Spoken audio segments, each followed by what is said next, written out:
Hi, how's everybody doing today? This is Sean here with another video, and some people were emailing me, telling me, that they can't move around that well, and that they're trying to play tennis, but they're just not able to move around right now because they're, just getting back into shape or had surgeries or whatever the case may be. So, what I did 3 months ago, I was about, 240 pounds, and right now I weigh 198. I'm 5'7". I was on a bunch of medicine that the doctors gave me. My diet wasn't that good. I was eating pasta and chicken and stuff like that and fish, but I didn't realize that pasta had sugar in it and stuff, so I got diagnosed with diabetes 2 about a month ago. So changed everything around like that. I've never been a person that drinks soda a lot or anything like that. Once in a while I'd like a Mountain Dew, but very rare that I drink soda. So I basically drink water all the time, and coffee in the morning, and then no sugar in the coffee anymore. And then sometimes I was cheating and getting donuts with my girlfriend, or my wife pretty much. We've been together 8 years, going on 9. And have a donut with my coffee in the morning, but I stopped doing that. So I've been drinking more tea and less coffee, so that's been helping out also.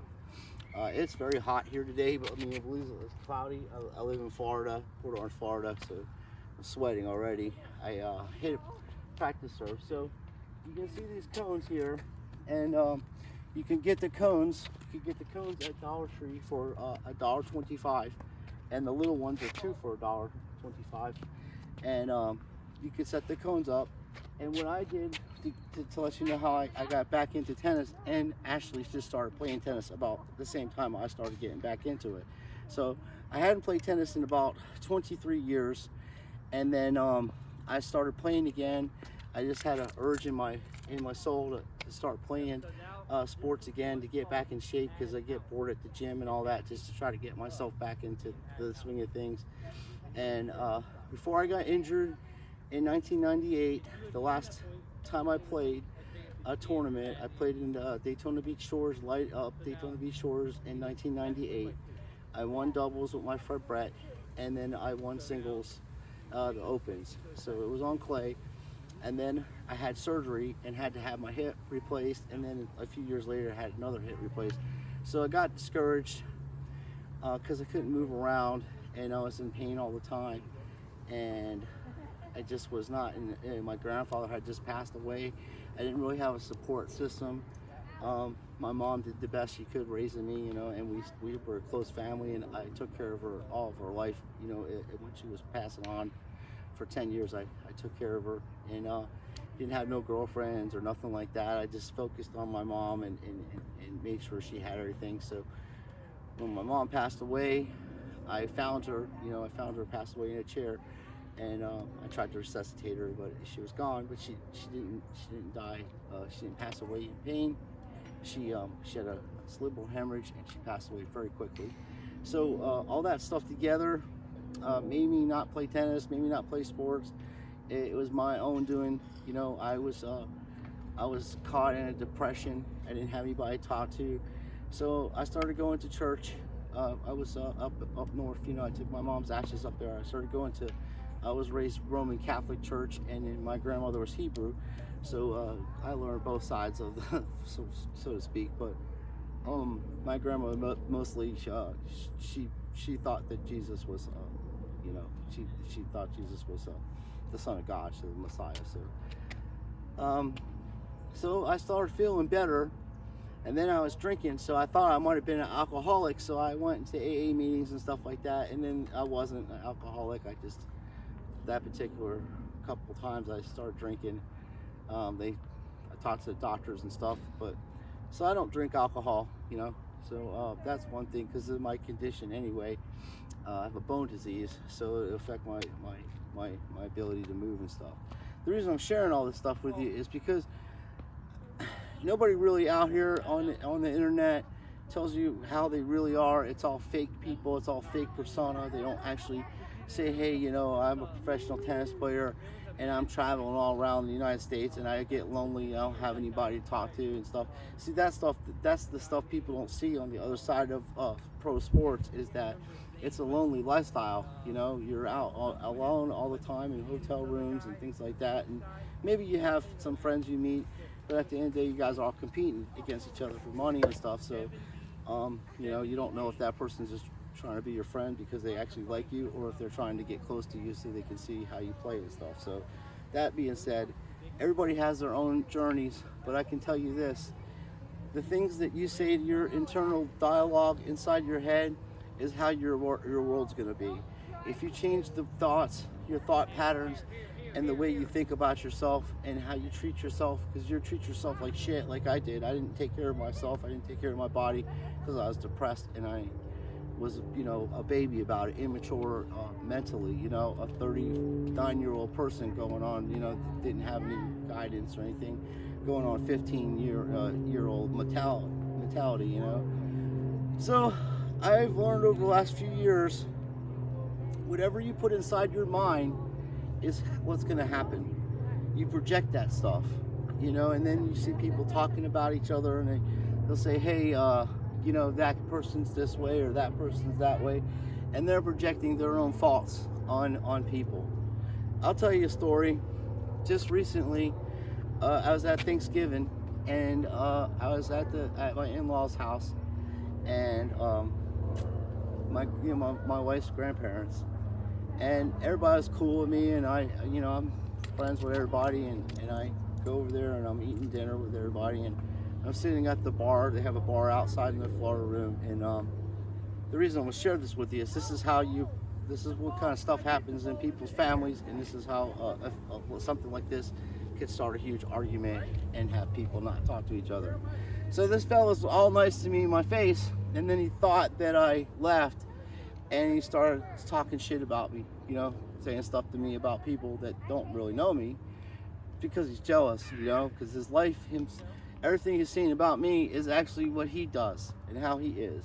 So 20 years ago, I would have walked into that Florida room and I literally would have smacked this man across his face talking about me like that. But at 51 years old, I see when people talk about me or say stuff that's not true or any of that stuff, and they don't have the courage to say it to your face, I realize that when I look at them, I look at them as a little baby, as a little child, because they're mad for something that you're doing and you're able to do. Like, for instance, this guy's mad because I come out here and play tennis and I lost weight, and then I play tennis with people that are got successful jobs and work for the government and things like that, and he wants to meet these people so he can do business with them, apparently, or whatever. But that's how life is. See, what I did is that he didn't even know I was there. So, he didn't even know I heard what he was saying. So I told my girl, I was like, yo, the man was talking shit about me. And she's like, I'm so sorry and all that. I was like, no, that's how families are. That's how people are. You see, they project themselves onto you. So when you're doing something successful, like if my friend Nathan, he's having some things and he's trying to get better. And let's say this fella starts being really good at getting his life and getting healthier and stuff. There'll be somebody in his family or friend that will say something or sabotage him. That's how this is. So when you're dealing with the world, you are dealing with the world. Your thoughts are dealing with the world.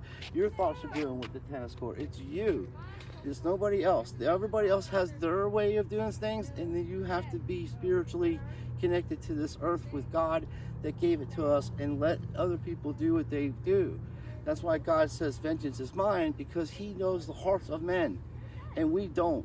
See, so we can't really know what people are thinking and what kind of life this fella had. Maybe that's how his parents treated him and said derogatory things to him to get him motivated to do stuff. You never know. So that's I'm sharing this with you because I want you to understand that during these times of holidays, if you're doing things and you're trying to improve your life and you have goals and stuff, there's always going to be people that tell you can't do it.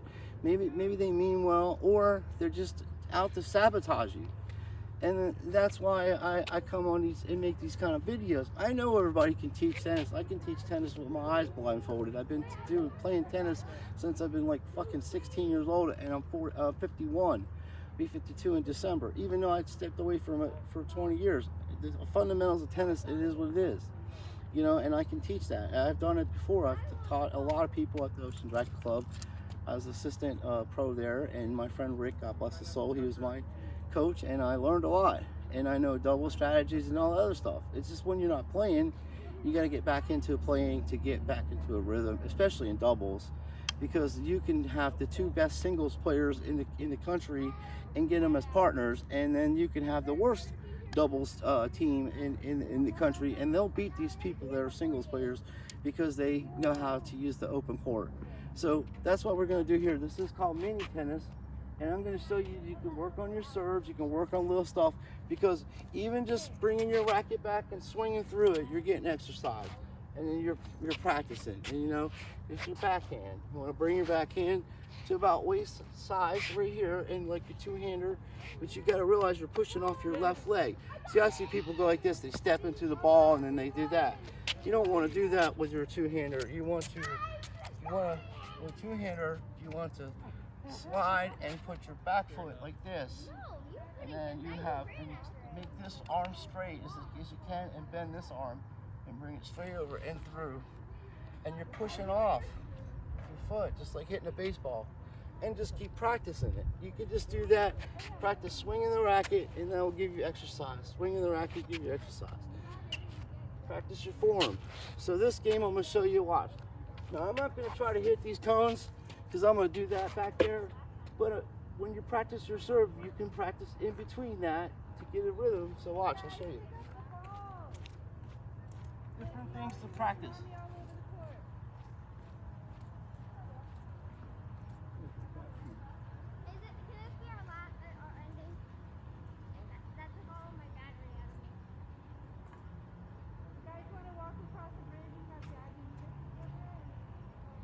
A couple balls with the cones.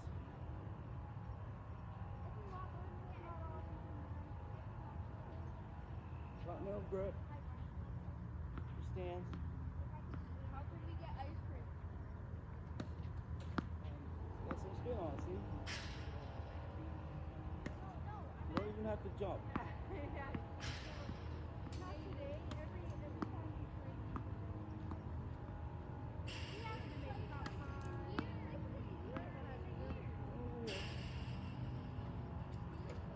Getting in a rhythm, you're sweeping the court, and you're placing the ball in play, and you're getting to learn how to hit a second serve with top spin. So just want to relax.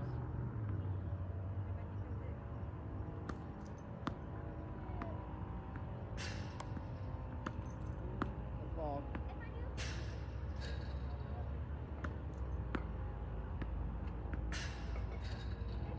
Bounce the ball. Try your volleys. Try to hit in between the cones. Bounce the ball. Sorry, that was too flat. You don't really swing at a volley. You step into it. You're hitting the ball before your foot hits it down. So you just practice it. Oh, nice. Always practice those things.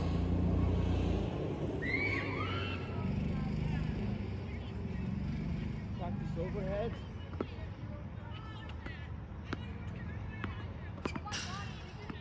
Try drop shot. Little touch. Backhand.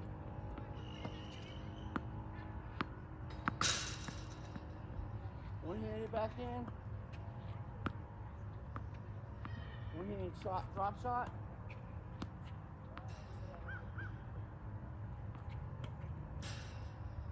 Little spin on that one.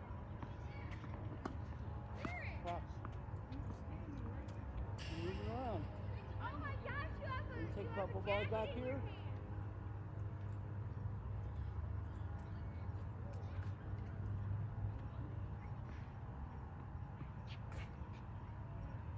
It's a little windy, but Try to hit that cone out there wide.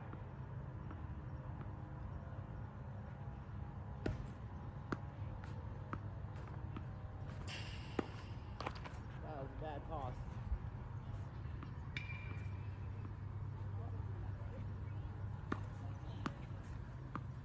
Get it down the middle of the court every time. Spin some kind of spin on it or top spin. Then you have a good defensive serve, especially in doubles.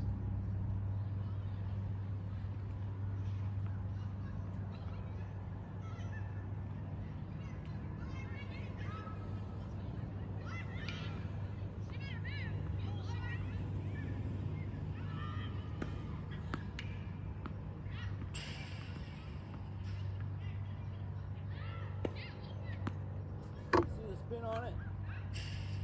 The more the ball comes down, the more you hit behind the ball, the more spin you get on it.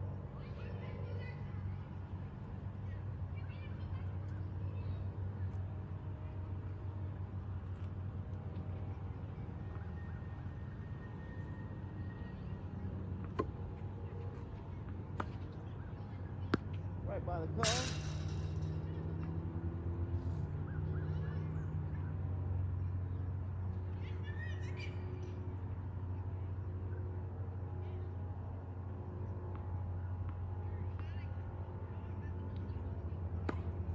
That's way out.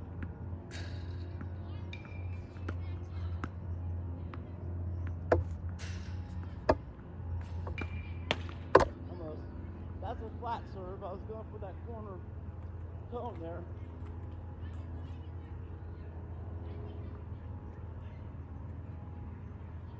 Flat serves are harder to get in, but you give your opponent less time to react to the ball though.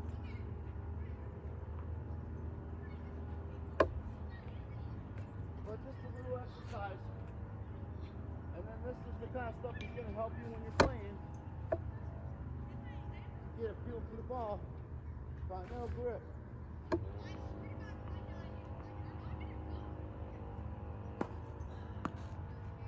I'll try a flat serve and try to hit that wide corner cone. Just missed it first. That was way wide, but you get the idea. We're not pros, but so the more you practice, the more you get your timing, and you record yourself, you can see your mistakes.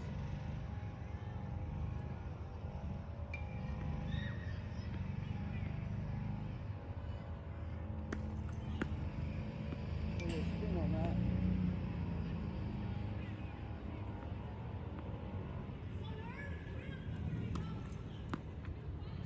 A little bit. You see the same thing over here.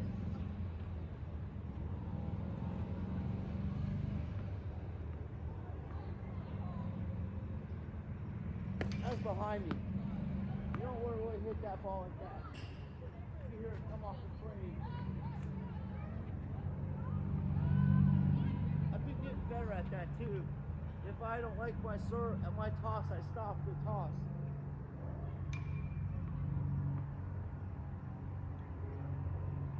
That's to the side. We're over to the side. Let's up straight in front of me. That's a flat serve.